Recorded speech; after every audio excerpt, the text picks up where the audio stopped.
So mga tol, magandang balita para sa ating pambatong former 3 Division World Champion angas ng Pinas Janrel Casimero.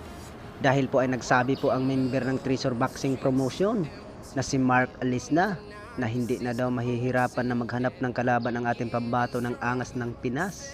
Sa balita na yan mga tol, ay galing po daw yan sa promoter ng angas ng Pinas Janrel Casimero itong si Masayuki Ito. At pinangalanan daw mga tol na hinahamon daw ang ating pambato ng angas ng Pinas. Sila dating unified champion na si Muradjon Akhmadaliyeb, Sam Goodman at si Rais Alib. Bukod dyan ay natatandaan po natin na nauwi sa technical draw ang laban ng angas ng Pinas Janrel Casimero versus Yukinori Ogoni ng Japan. Noong buwan ng October 12 ay may rematch pa sana ang dalawa mga tol, pero malabo nang matutuloy dahil ay gusto nang itapat ang angas ng Pinas Janrel Casimero sa mga dekalibreng boksingero. Bukod dyan sa hindi nakakaalam mga tol, ay itong si Muradjon Akhmadaliyeb ay tinalo na nga yan sa ating pambatong unified champion na si Marlon Tapales.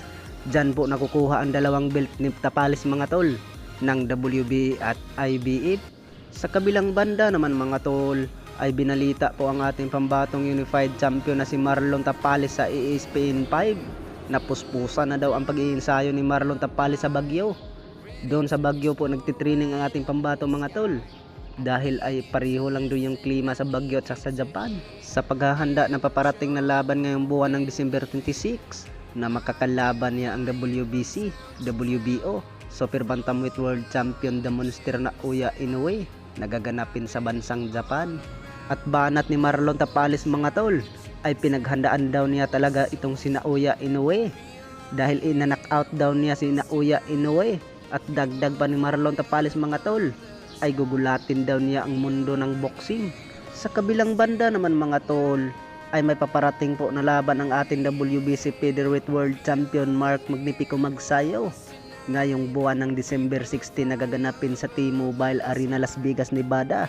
Ang makakalaban ni Mark Magnifico Magsayo mga tol, itong Meksikano na si Eduardo Ramirez na may kartada itong 28 wins at 3 talo.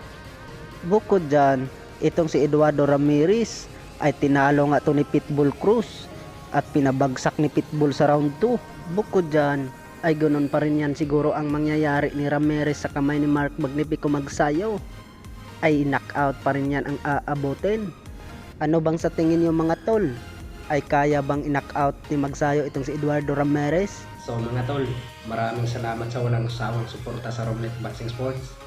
Kung sino pang hindi nakasubscribe dyan mga tol, pwede tayo makahingi ng subscribe. At meron din tayong Facebook page, Romlet Boxing Sports. So maraming salamat mga tol.